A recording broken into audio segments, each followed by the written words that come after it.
So our 9 health expert, Dr. Payal Kohli, is with us today to talk about vaccine hesitancy, and demography comes into this.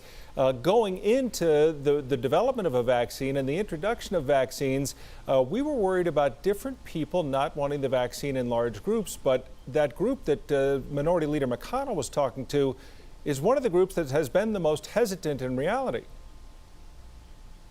That's exactly right, Tom.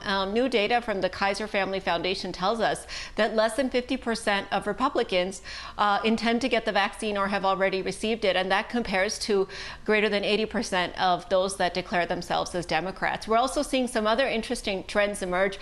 Those that are college educated tend to get the vaccine, as well as obviously the older age group, those greater than or equal to the age of 65, with the young adults being sort of the holdouts and the ones that are still resistant. But it's so interesting to me, Tom, because for the longest time we had talked about how, we can't get the vaccine, and now we're really facing an issue not of not being able to get it because of supply problems, but people won't get the vaccine because they're not willing to. So I think these types of messages from Republican leaders will really help to improve this vaccine hesitancy. And as the vaccine becomes much more broadly available around the country, we'll start to see if some of those log jams break. But where would you say that vaccine hesitancy has been improving?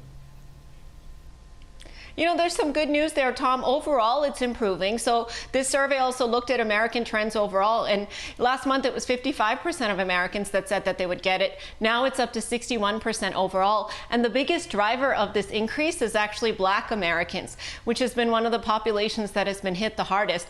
They went from only 41% last month up to 55% now. So I really think we're making strides in the right direction. And I think part of that is people see other people getting it and see that it's safe, because at this point we all have either gotten it or know somebody that's gotten it. And part of it is also, of course, access to these populations being able to get it in their communities, as President Biden has pledged to do by the end of the month. One way that we talked about getting more people vaccinated was to give people that first dose only and not have everyone need a second dose, just to get more people done quickly. Is one dose effective enough? What are your thoughts on people deciding to or not being able to take a second dose?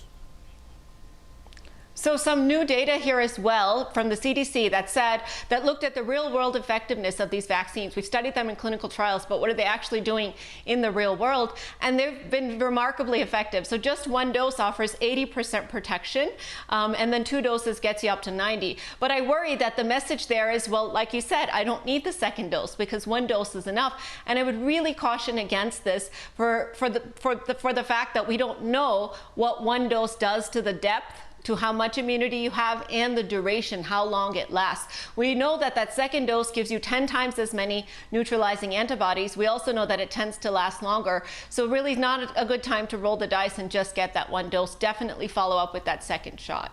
All right, Dr. Payal Kohli, thanks as always.